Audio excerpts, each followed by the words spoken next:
We have many earthquakes in the Reykjanestá. That is the tip of the Reykjanes Peninsula of Iceland. The earthquakes started today and they're concentrated in cluster there, almost short of being a swarm. Look at the size of the earthquakes and the concentration. Many of them also are happening probably near the shore in the ocean, Atlantic Ocean.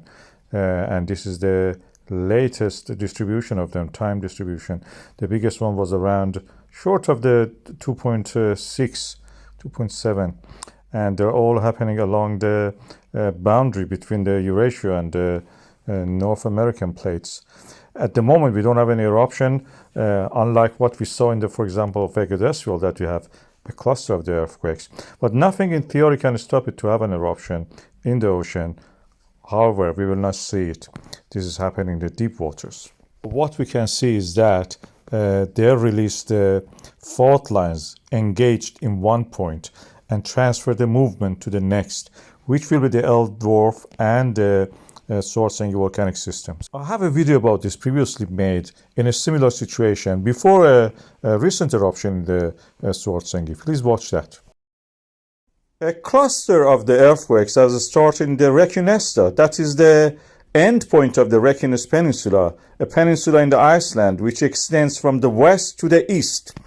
And when we have the earthquakes in one location along that, usually it transfers to a series of strike-slip faults toward the east.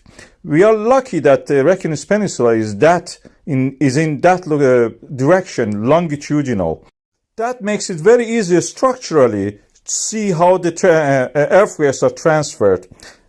This is a peninsula, as I mentioned. It has geothermal activity there. We have a geothermal power plant there. And past eruptions also have happened there, like many parts in the Iceland.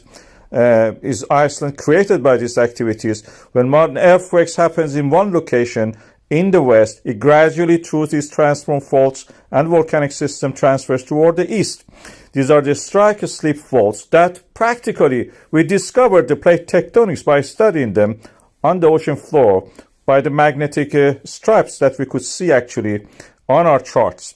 And this has created these volcanic systems, we call them. They are kind of body-age landscape of fault lines and rift valleys in the Iceland.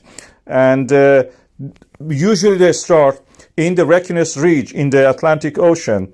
Then they move through this transfer of the strike-slip fault movements to accommodate the movement toward the Reykjanes Peninsula.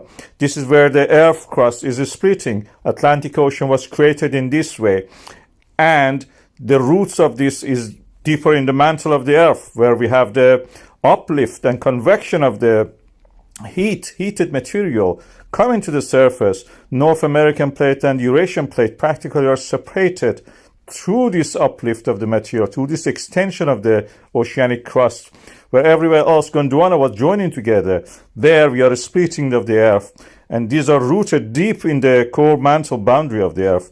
We may have eventually an eruption, but not directly at this moment. But through these strike-slip fault lines, we have these volcanic systems, including the Svartsengi volcanic system, which is active at the moment, and we are expecting any moment an eruption there. It may eventually lead also to eruption in the Svartsengi volcanic system. We have to wait and see.